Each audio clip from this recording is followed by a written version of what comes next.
اعوذ باللہ من الشیطان الرجیم بسم اللہ الرحمن الرحیم صلی اللہ علیہ حبیبہ محمد وآلہ وسلم۔ السلام علیکم ورحمۃ اللہ وبرکاتہ۔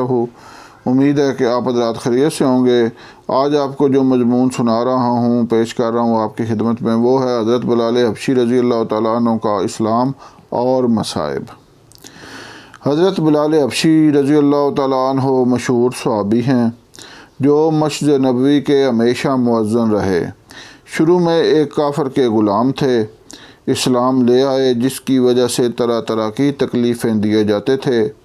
امیہ بن خلف جو مسلمانوں کا سخت دشمن تھا، ان کو سخت گرمی میں دوپہر کے وقت تپتی ہوئی ریت پر سیدھا لٹا کر ان کے سینہ پر پتھر کی بڑی چٹان رکھ دیتا تھا تاکہ وہ حرکت نہ کر سکیں، اور کہتا تھا کہ یا اس حال میں مر جائیں اور زندگی چاہیں تو اسلام سے ہٹ جائیں، مگر وہ اس حالت میں بھی احد احد کہتے تھے، یعنی معبود ایک ہی ہے۔ رات کو زنجیروں میں باندھ کر کوڑے لگائے جاتے تھے اور اگلے دن ان زخموں کو گرم زمین پر ڈال کر اور زیادہ زخمی کیا جاتا، استغفر اللہ، تاکہ بے قرار ہو کر اسلام سے پھر جائیں یا تڑپ تڑپ کر مر جائیں۔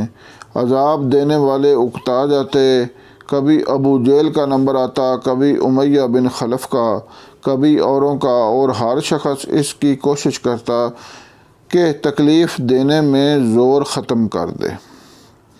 حضرت ابو بکر صدیق رضی اللہ تعالیٰ عنہ نے اس حالت میں دیکھا تو ان کو خرید کر آزاد فرمایا۔ چونکہ عرب کے بت پرست اپنے بتوں کو بھی معبود کہتے تھے، اس لیے ان کے مقابلہ میں اسلام کی تعلیم توحید کی تھی، جس کی وجہ سے حضرت بلال رضی اللہ تعالیٰ عنہ کی زبان پر ایک ہی ورد تھا۔ یہ تعلق اور عشق کی بات ہے۔ ہم جھوٹی محبتوں میں دیکھتے ہیں کہ جس سے محبت ہو جاتی ہے اس کا نام لینے میں لطف آتا ہے، بے فائدہ اس کو رٹا جاتا ہے، تو اللہ کی محبت کا کیا کہنا، جو دین اور دنیا دونوں جگہ پر کام آنے والی ہے۔ یہی وجہ ہے کہ حضرت بلال رضی اللہ تعالیٰ عنہ کو ہر طرح سے ستایا جاتا تھا، سخت سے سخت تکلیفیں پہنچائی جاتی تھیں، مکہ کے لڑکوں کے حوالے کر دیا جاتا کہ وہ ان کو گلی کوچوں میں چکر دیتے پھریں، اور یہ تھے کہ ایک ہی ایک ہے کہ رٹ لگاتے تھے۔ اسی کا یہ سلسلہ ملا کہ پھر حضور صلی اللہ علیہ وسلم کے دربار میں مؤذن بنے اور سفر حضر میں ہمیشہ ان کی خدمت ان کے سپرد ہوتی۔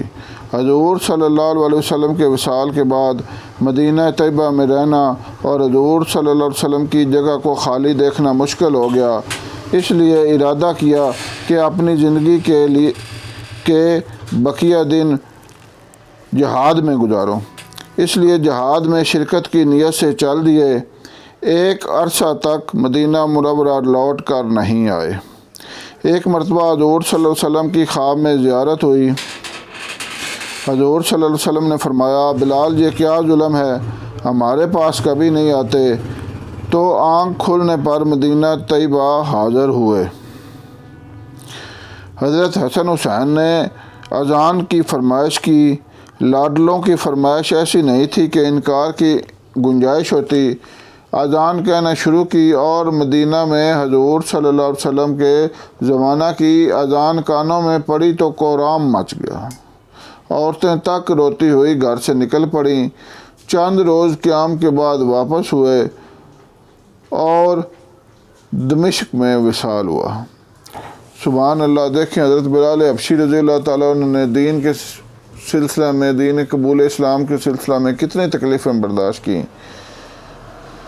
اصل میں وہی اللہ کے عشق کے بھی دعویدار تھے اور حضور صلی اللہ علیہ وسلم کے بھی عاشق تھے۔ اللہ تعالیٰ ہمیں بھی عمل کی توفیق عطا فرمائے۔ اللہ حافظ۔